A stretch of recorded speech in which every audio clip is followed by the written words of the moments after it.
one-stop center, but even one-stop center pun tak dapat percepatkan proses.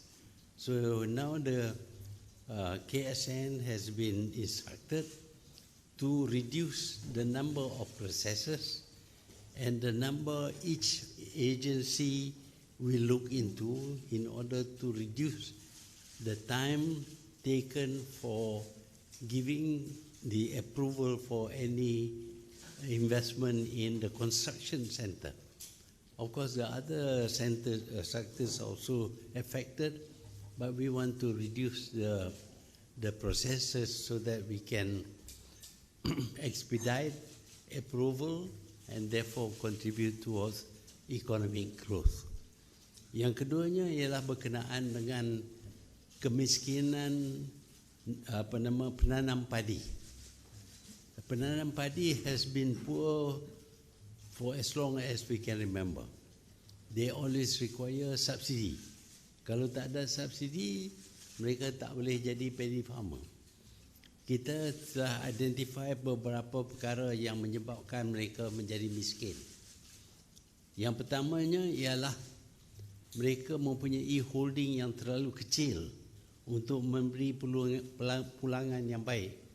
Yang keduanya, mereka tidak efisien. Di atas tanah yang 1 ekar boleh keluar 8 tan, mereka keluar cuma 4 tan. Obviously, their income from their land is half the income of other people's land. This we have to attend to, improve the methods of planting and also the way they apply fertilizer and the like. Kerajaan terpaksa bagi banyak subsidi, 1 tahun lebih daripada 1.8 bilion.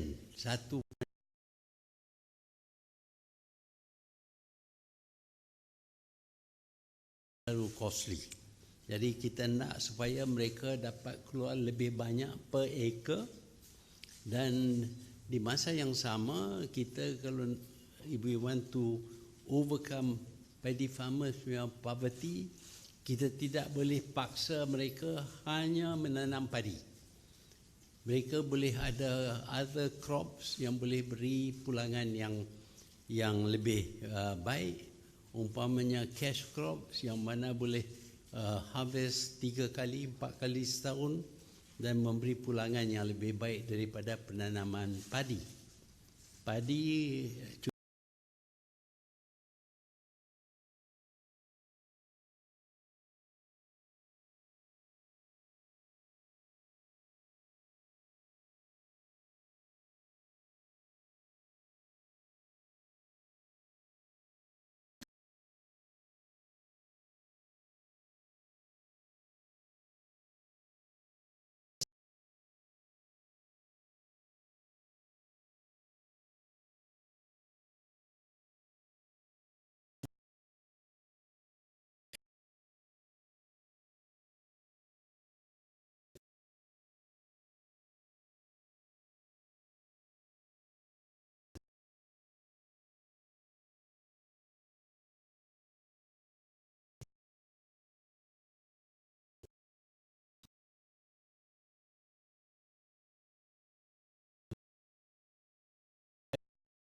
be increased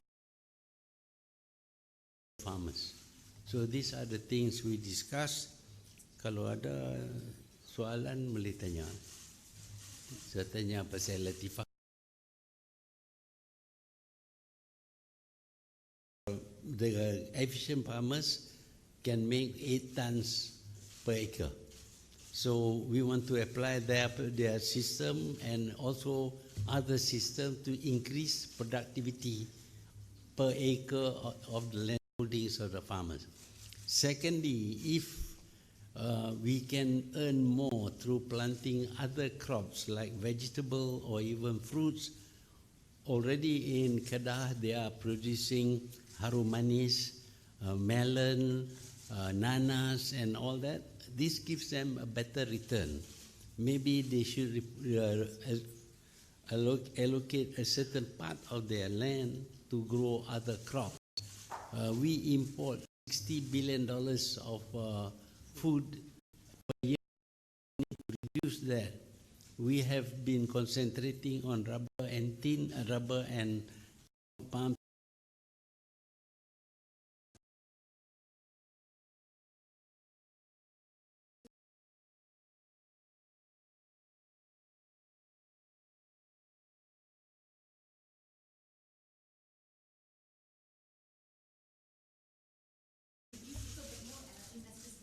Yeah. Just now during the briefing, they identified all the processes that we have to go through in order to build a house. Sometimes in some places it takes 3 years before you can, and this is a cost to the developer because they have to negotiate for loans, etc. So all these things will be studied, and KSN has been tasked with reducing the approvals needed and the processes of giving approval in each case. For example, we want to have a workflow chart for the whole process and then identify the agencies that have to deal with this workflow chart.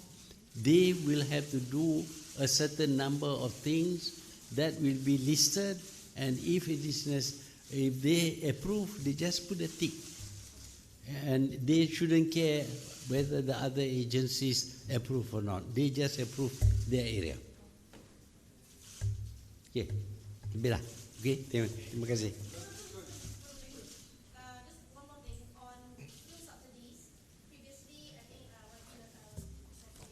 mentioned that there will be a targeted fuel subsidy program starting in July. It's already June, so can we have some details about what's going to happen? Is it going to be a separate database from PSH? Is it going to be B40 and M40 or only B40? Can we have some details? We have only come to the stage of getting the data. No real decision has been made. So will it still go out in July or later? We intend to. Yeah, I think by July later. Okay? Yeah?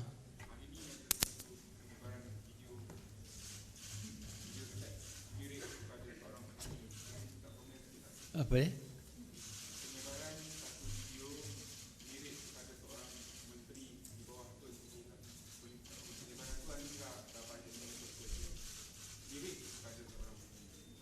Saya tak tahu apa pun. Saya baru dengar. Saya kena baca lah dulu. Kalau you boleh bagi briefing, bagus tak? Okay, thank you. The Suhakam chairperson has not been appointed yet. When will the government appoint the chairperson, and will it go through the parliamentary select committee? We don't have a parliamentary select committee. We intend to have parliamentary select committee. But to do that, we need to change some provisions in the constitution. To change that, we need a 2/3 majority, and the government doesn't have a 2/3 majority. So the current parliamentary select committee on major appointments? Yeah, but they cannot function legally yet.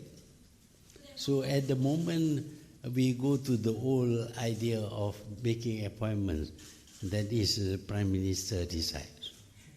The others can give their views, but it is the Prime Minister who decides. Okay, sudah lah. Did you consult the cabinet on previous appointments such as IDP election commissioner and security commissioner?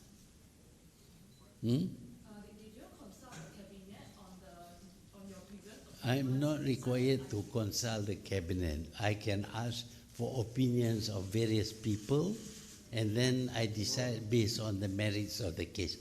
Thank you. Dah lah.